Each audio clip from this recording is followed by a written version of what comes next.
Welcome back to Outside Views. Today we're diving deep into why Brexit, even now in October 24, hasn't been fully realized.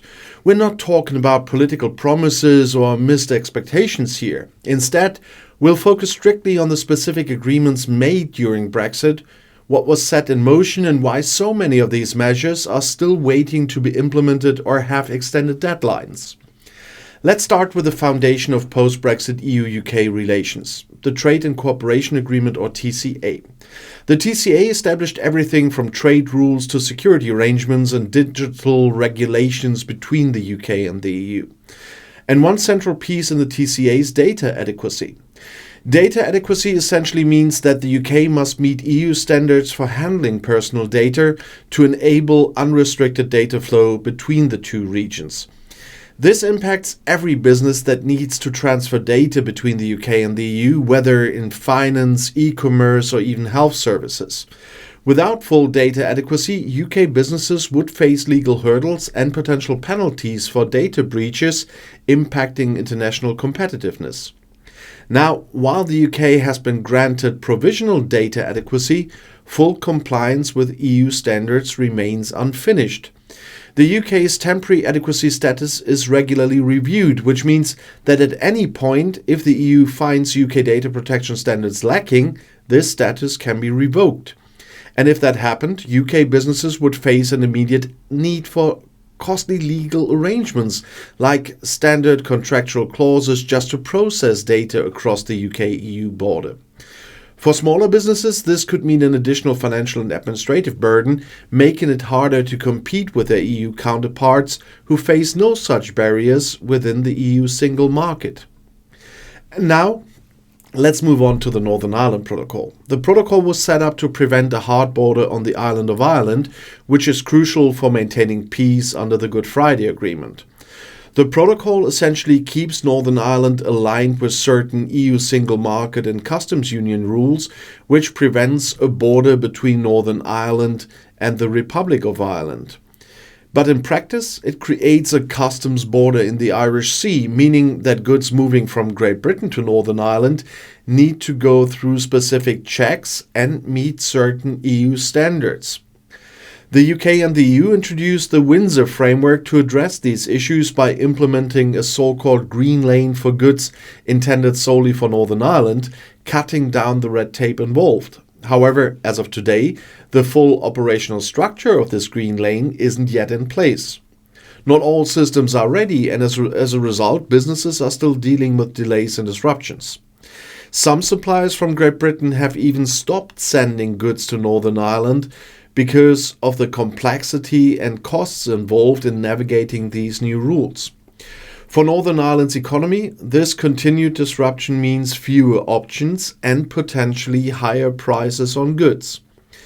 Businesses are also facing increased costs, and this is far from the smooth process envisioned when the Windsor framework was agreed.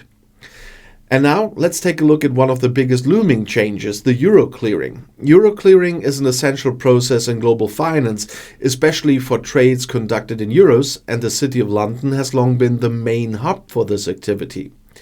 After Brexit, the EU granted the UK temporary equivalence to allow UK clearing houses to continue handling euro transactions for EU clients. However, this equivalence is set to end soon, unless a new deal is reached, which is unlikely. Without permanent equivalence, euro-denominated clearing activity will shift from London to EU cities like Paris or Frankfurt. And this transition would have significant consequences, starting with a blow to London's financial sector and the loss of high-paying finance jobs. The loss of euro clearing will decrease the UK's share of global financial services, with negative effects on tax revenue, market liquidity, and the UK's competitive edge in global finance. And if we look forward to 2026, when these transitions are supposed to finalize, UK clearinghouses could see a substantial reduction in their client base if access isn't extended. No, it's 2025. And this means that billions in daily transactions could shift out of London, diminishing its status as Europe's financial capital. And next, let's talk about fisheries, another sector heavily impacted by Brexit agreements. Fishing rights were a major point of contention during Brexit negotiations, with the promise of taking back control of British waters becoming a slogan for the Leave campaign. Under the TCA, EU fishing vessels still have access to UK waters under a phased reduction plan. And this transition period was set to end in 2026, when British fishermen would finally gain exclusive control over a larger portion of British waters. However, in reality, the situation is far more complicated.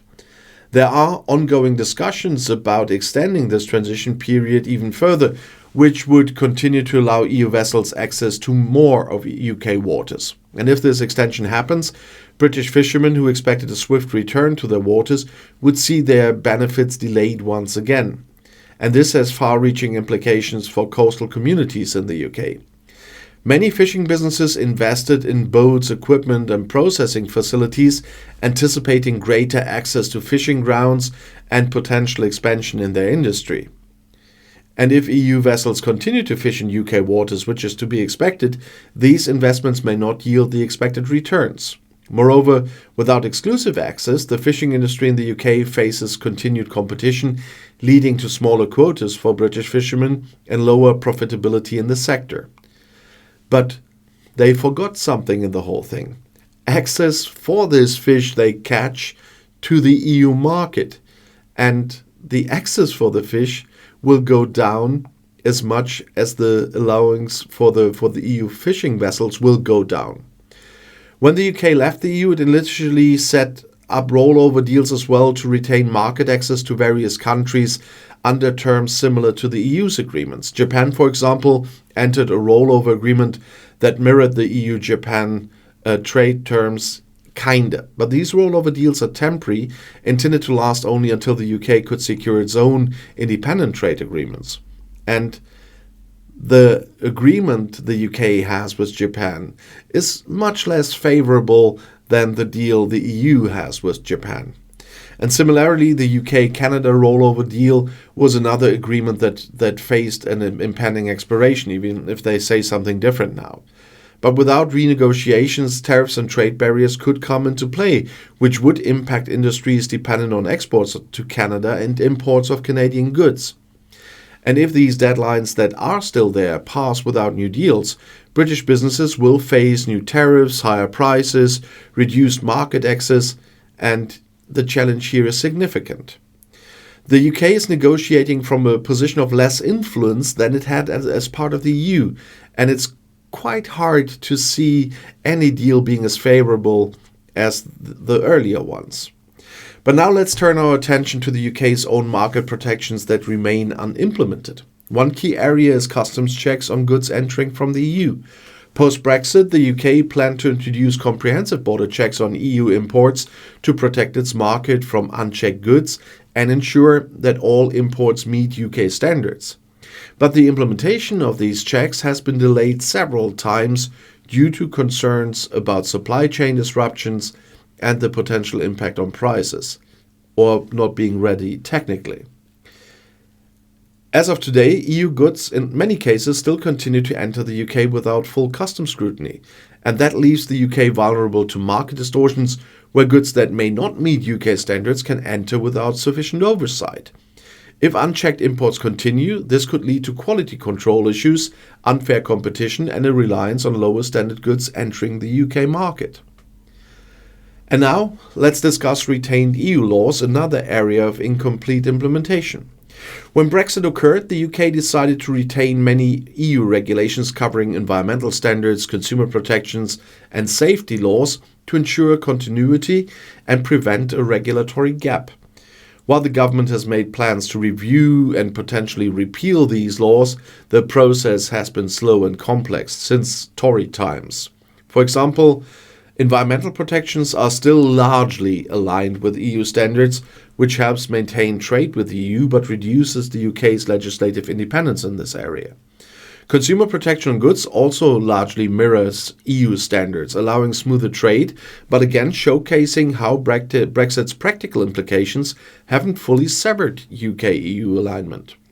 And then there's the matter of the European Court of Justice, or ECJ. While the UK is technically outside of the ECJ's jurisdiction, the Northern Ireland Protocol grants the ECJ limited authority. For certain trade disputes or issues involving EU law in Northern Ireland, UK courts must still defer to the ECJ.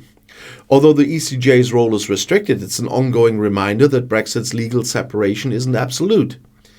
And even in cases of trade and compliance, the UK remains partially answerable to an EU institution, which contradicts the notion of complete judicial independence. So as we look at Brexit today, what we see is an intricate web of partially implemented agreements, transitional periods, and delayed protections. And these unfinished elements of Brexit, the TCA, the Northern Ireland Protocol, the Windsor Framework, delayed border checks, ongoing transition periods for fishing and euro clearing, and expiring rollover agreements all point to one fact. The political declaration of Brexit may be complete, but the practical and structural reality is far from it. Each of these outstanding areas just represent another connection between the UK and the EU that hasn't yet been fully severed or cleared. And so the question remains, when, if ever, will Brexit truly be complete?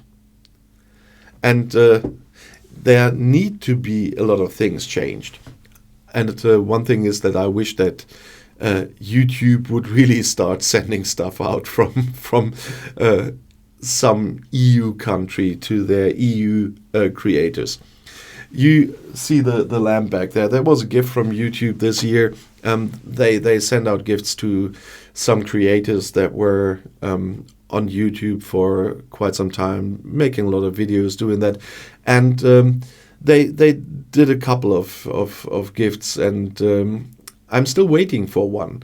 But thanks to Brexit, I fully experienced the whole thing there for once for myself again, because they sent it out from the UK.